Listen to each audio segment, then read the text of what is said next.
Episode 1. What is Zoroastrianism? Hi everyone. So I've started this channel to discuss Zoroastrian religion, history, culture, and all things related. However, before we get into these and other topics of interest, it's probably a good idea to make sure that we're all on the same page as to what Zoroastrianism is. So that's actually what we're going to go over in this short video. Just some of the basics so that we're all up to speed. If you're already familiar with Zoroastrianism, consider this a review. Let's first define the term Zoroastrianism. Now there are several definitions that scholars have given. We're going to define it here as such. Zoroastrianism is a monotheistic religion and way of life based on the teachings of the prophet Zarathustra, also known as Zoroaster. So that's a pretty concise definition with which to work with.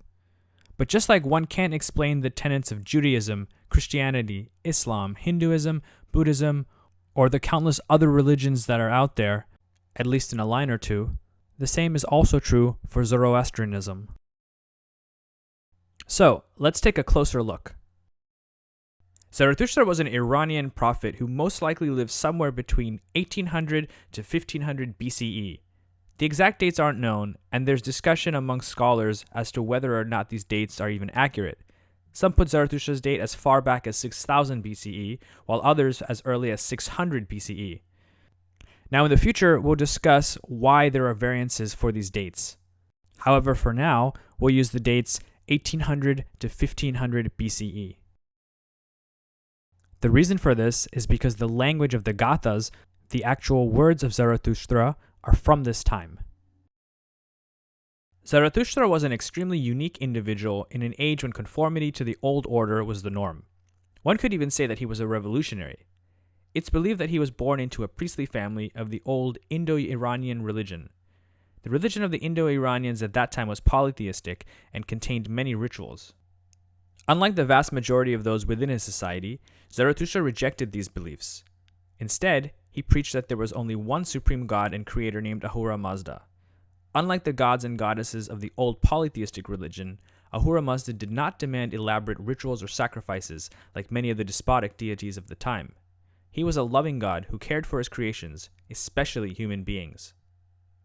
In fact, all Ahura Mazda requested was for mankind to live righteous lives and work for the betterment of the world. Zarathustra's religion was an ethical one that put man and women against the forces of evil. In order to defeat these forces, humans should be righteous in thought, word, and deed. At the end of time, those who followed the path of righteousness, commonly referred to as Asha, would be rewarded in the afterlife. Those who were wicked would be condemned to the punishments of hell. However, Zarathustra foretold that eventually all evil would be defeated and that the forces of goodness would prevail. After this final victory, all souls would be judged on a special day, essentially a day of judgment, where the wicked would be cleansed of their sins and allowed to join with the righteousness in the house of song, otherwise known as heaven or paradise. Now, in the Judeo-Christian or Islamic worlds, these concepts may seem pretty commonplace. However, as mentioned earlier, they were truly revolutionary for Zarathustra's time. Like all religions, Zoroastrianism didn't appear out of a vacuum. It had its roots in the religious ideas that came before it. In fact, many of its concepts and rituals were already quite well developed before Zarathustra came onto the scene. For example, there was already a plethora of deities, including Ahura Mazda, who were worshipped by the ancient Iranian people. Most of these gods and goddesses had elaborate rituals and sacrifices that were performed by special priests whose knowledge of spiritual matters gave them considerable power over their ancient society.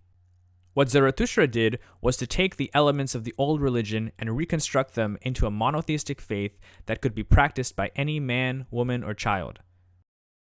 Many aspects of the old religion were still kept, for example, its rituals and many of its legends.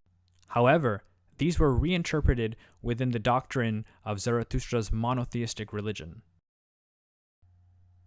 Those who were once mighty gods and goddesses became angels or spiritual helpers of both mankind and the all-powerful god Ahura Mazda. Some of them were turned from deities into demons. Thus, the old order wasn't completely eradicated as much as reinterpreted and reformed. So now, let's talk about a few core Zoroastrian tenets. Some people think that due to its age and what seem to be an elaborate set of rituals, the Zoroastrian religion is quite complicated. This actually is not the case, at least not according to what we believe Zarathustra taught. Arguably, the most striking tenet of the Zoroastrian religion is the declaration that there is only one God, Ahura Mazda. There are a few translations or interpretations of his name. One is simply Wise Lord. Another is Lord of Light and Wisdom. Zarathustra taught that Ahura Mazda is the creator of the universe and all within it. He is both all good and all wise. Some would also interpret him to be all love. Thus, unlike many other deities, especially those of ancient Mesopotamia, Ahura Mazda is not a god to be feared. Along with the material world, Ahura Mazda also created Spentamenu, the good or bounteous spirit. The name of the evil spirit or mentality is known as Ungramenu or Ahriman in Zoroastrianism. Ungramenu represents all that is evil and is the direct opposite of Spentamenu. Think of him as like the devil in the three Abrahamic religions. Though Ahura Mazda is the creator of all, he did not create the evil spirit. So then, if God is the source of all good, where does Ungramenu or evil come from? This is also explained by the Zoroastrian concept of free will. While Ahura Mazda is the creator of the universe and its laws, his creation of mankind is unique. Men and women have been given a mind, and not just any at that. Unlike the mind of most animals, mankind can reason and think in terms of right and wrong. Humans are capable of making their own judgments and conclusions. With the mind, one can freely choose how they wish to shape their own life and destiny. This is essentially how we define free will. However, just because one has free will to commit certain actions doesn't mean that they're not accountable for those actions. You can't be harming others or creating discord in the world and get away with it. Zoroastrianism is a religion of justice. If you do good works and are kind and just with others, you'll be rewarded with the same. If you do the opposite of this, then you'll suffer detrimental consequences, if not in this life, then in the one to come. As mentioned earlier, there is a such thing as an afterlife in Zoroastrianism, where the good will be rewarded and the wicked punished. So then, how does one use their free will to live a life according to Zoroastrianism? It's quite simple, actually. One should live a life of good thoughts, good words, and good deeds. Good thoughts are probably the most important of the three, since one's words and deeds spring from them. If your thoughts are good, your speech and actions naturally will be good too. It is these good actions that will help the world and society progress to perfection, a concept in Zoroastrianism known as frashokereti. So, not too long ago, I was reading a book about the Englishman Edward G. Browne and his travels to the Iranian city of Yazd in the 19th century. He basically describes the horrible treatment, intolerable suffering, and abject poverty of the Zoroastrians living in that city specifically and in Iran in general. And yet, despite all of this, he writes that they are amongst the happiest and most joyful people that he's ever encountered. This probably has to do a lot with the tenets of Zoroastrian religion itself. Zoroastrianism is a religion that promotes happiness and an optimistic view of life.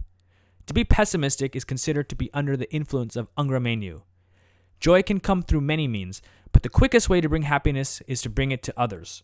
This can be done by fighting evil in the form of injustice, ignorance, poverty, and the like. Zoroastrian religion espouses action and not asceticism. This is because the world is made better by continuous good actions and not by withdrawing from society and the service of mankind. So that in a nutshell is what Zoroastrianism is about. If you have any questions, please don't hesitate to ask in the comments below. Stay tuned and subscribe for more Zoroastrian religion, history, culture, and related material. Thanks, and may happiness always be with you.